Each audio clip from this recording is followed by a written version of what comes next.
Hi everyone, कैसे हैं आप सब। आई होप आप सब बहुत अच्छे होंगे। तो बच्चों, हम लोगों ने कल जो स्टडी किया था हमारा मेन टॉपिक वो था हमारा ऑर्गेनिक केमिस्ट्री की आईयूपीएसी, जिसमें हमने कल क्या क्या सीखा था। बहुत कुछ सीखा था। हमने एल्केन के बारे में स्टडी करी थी कि कैसे आईयूपीएसी होती है इसकी। हमने एल्कीन के बारे में स्टडी करी थी। हमने एल्काइन के बारे में स्टडी करी थी। ठीक है, एल्काइन के बारे में स्टडी करी थी। तो हमने ये बात बोली थी कि ये जो है ये एक सैचुरेटेड और अनसैचुरेटेड के बारे में डिस्क्रिप्शन था। इसे हम बोलते थे क्या, सैचुरेटेड कंपाउंड। और इन दोनों को हमने क्या बोला था, अनसैचुरेटेड कंपाउंड, जिसमें हमने कल आईयूपीएसी को स्टार्ट करा दिया था। बहुत अच्छे से स्टार्ट करा था, बिंदास से स्टार्ट करा था, कोई प्रॉब्लम नहीं थी। आपको सैचुरेटेड भी समझ में आया था और अनसैचुरेटेड भी समझ में आया था। ठीक है, तो अब सैचुरेटेड अनसैचुरेटेड का थोड़ा सा मैं आपको थोड़ा सा डिस्क्रिप्शन बता देती हूँ, फिर हम लोग आगे इसका नेक्स्ट टॉपिक स्टार्ट करेंगे क्योंकि वही इसके कंटिन्यूएशन में है। तो सैचुरेटेड हाइड्रोकार्बन्स में एल्केन्स के बारे में बात करी थी, जिसका फर्स्ट मेंबर मैंने आपको बताया था मीथेन। ठीक है, मीथेन एक गैस होती है, हमें सबको पता है मीथेन एक गैस है। ठीक है, और मीथेन गैस जो है इसको हम एक तरीके से बायोगैस में भी यूज कराते हैं, जिसे हम मार्शी गैस भी कहते हैं। मार्शी गैस मतलब, क्योंकि मार्शी गैस क्यों बोला जाता है बच्चों, मार्शी गैस इसलिए बोला जाता है क्योंकि ये मार्श एरियाज में से इवॉल्व होती है, मार्श एरियाज में ये प्रेजेंट होती है। वो देखा होगा आपने, दलदल होता है और दलदल में छोटे छोटे बुलबुले दिख रहे होते हैं। वो बुलबुले ही एक्चुअली क्या है, वो गैस के पार्टिकल्स हैं। वो किसके हैं, मीथेन गैस के हैं, जिसकी वजह से इसका नाम मार्शी गैस दे दिया जाता है। तो इसका फर्स्ट जो मेंबर था वो था हमारा मीथेन। ठीक है, लेकिन अगर हम एल्काइन की बात करें तो एल्काइन का फर्स्ट मेंबर हमारा इथीन था। और इथीन इसलिए था क्योंकि मैंने आपसे कहा था कि कार्बन कार्बन डबल बॉन्ड्स जरूर आएगा, और जरूर आएगा तो उसके साथ कार्बन जरूरी होना है। हाइड्रोजन के साथ वो डबल बॉन्ड प्रेजेंट नहीं करा सकता, वो कार्बन कार्बन के बीच में ही डबल बॉन्ड प्रेजेंट कराएगा। ये बात हमने समझी थी। ठीक है, और ये हमने वैलेंसी की कंप्लीट कर दी थी। 4 वैलेंसी होनी चाहिए। 4 वैलेंसी क्योंकि एक अनोखा एलिमेंट है, ये एक अनोखा, एक ऐसा सब्सटेंस है, एक ऐसा नॉन मेटल है जो कि अपने आप को किसी सूरत हाल से कैसे कराएगा, 8 ऑक्टेट, दैट मींस कि 8 इलेक्ट्रॉन्स अपनी शेल कंप्लीट करेगा। उससे कोई प्रॉब्लम नहीं है, वो चाहे जैसे तैसे वो कर ले, उसकी कोई बात नहीं, क्योंकि वो चाहता है कि मेरे आसपास कितने हो, 8 इलेक्ट्रॉन्स प्रेजेंट हो, मेरी 4 वैलेंसी कंप्लीट हो। वो एक ऐसा नॉन मेटल है। ठीक है, तो ये एक ऐसा स्ट्रक्चर बनाता है बच्चों, जो एक जाइंट मॉलिक्यूल स्ट्रक्चर है। इवन हम आप जो है, यूनिवर्स पूरा, जितने भी सारे एलिमेंट्स हैं, कंपाउंड्स हैं, वो सब के सब कार्बन के कंपाउंड से कहीं ना कहीं बने हुए हैं। तो कार्बन एक जाइंट स्ट्रक्चर फॉर्मेशन करता है। अब ये जाइंट स्ट्रक्चर फॉर्मेशन एक प्रॉपर्टी मैंने आपको एक्सप्लेन करी थी, जिसका नाम था कैटिनेशन प्रॉपर्टी। तो ये कैटिनेशन प्रॉपर्टी की वजह से बहुत सारे number of molecules, that means कि कार्बन एटम्स जुड़ते चले जाते हैं और बहुत ही बड़ा स्ट्रक्चर फॉर्मेशन होता है।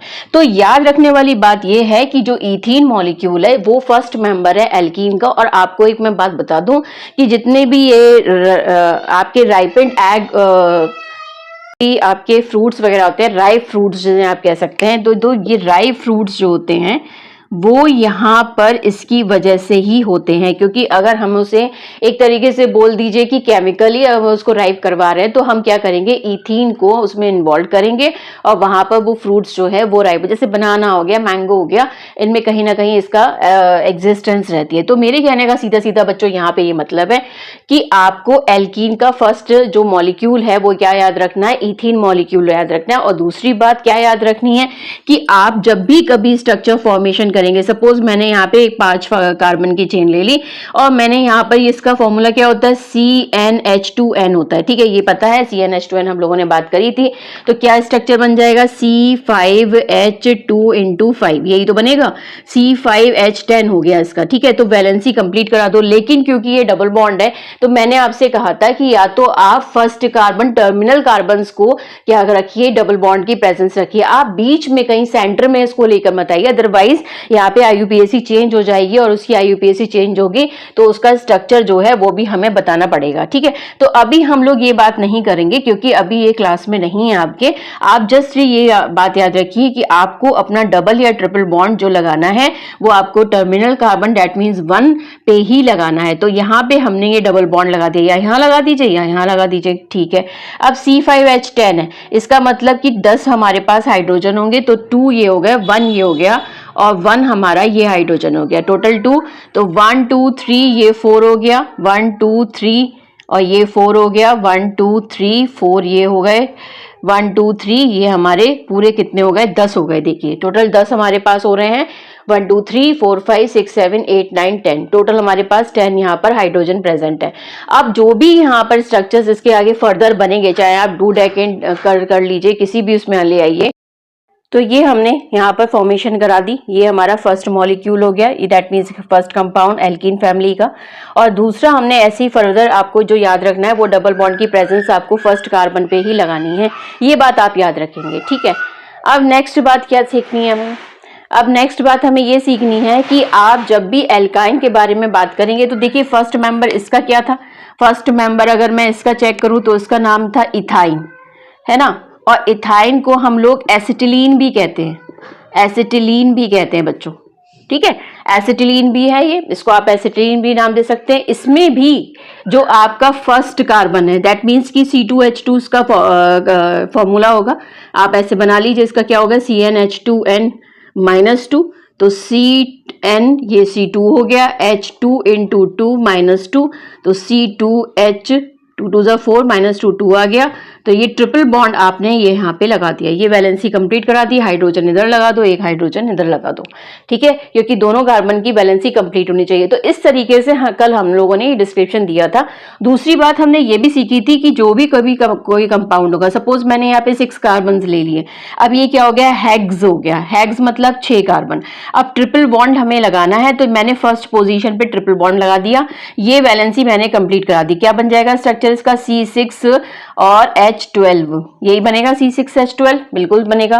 तो एक बार चेक कर लेते हैं, नहीं होता है तो गलत होगा तो फिर आपको चेक करना पड़ेगा, है ना। तो C6 लिख दिया, H2 × 6 -2, तो C6H6 2 12, और यहाँ पे क्या आएगा -2, तो कितना आ गया 10, देखो यहाँ पे 10 आएगा, ठीक है, यहाँ पे 10 मेंशन कर दिया हमने, C6H10। तो अब इस तरीके से हमने फॉर्मेशन कर दी, ये हमारे सामने फॉर्मेशन आ गई। अब तुम यहाँ चेक करो कि ये जो 6 कार्बन है ये मैंने मेंशन कर दिए, अब हमें 10 हाइड्रोजन पुट करने हैं। तो यहाँ पे वैलेंसी कंप्लीट है, इसकी वैलेंसी इस कार्बन की कंप्लीट है कि 3 इधर है 1 इधर है। अब 1 2 ये हो गए, 3 और 4 ये हो गया, 1 2 3 एंड 4 ये हो गया, 1 2 3 एंड 4 ये हो गया, 1 2 3 और ये 4 हो गया। टोटल देखो 1 2 3 4 5 6 7 8 9 10, तो टोटल कितने हो गए, 10 हो गए। तो C6H10 इसका क्या हो गया, फॉर्मेशन हो गया, ठीक है।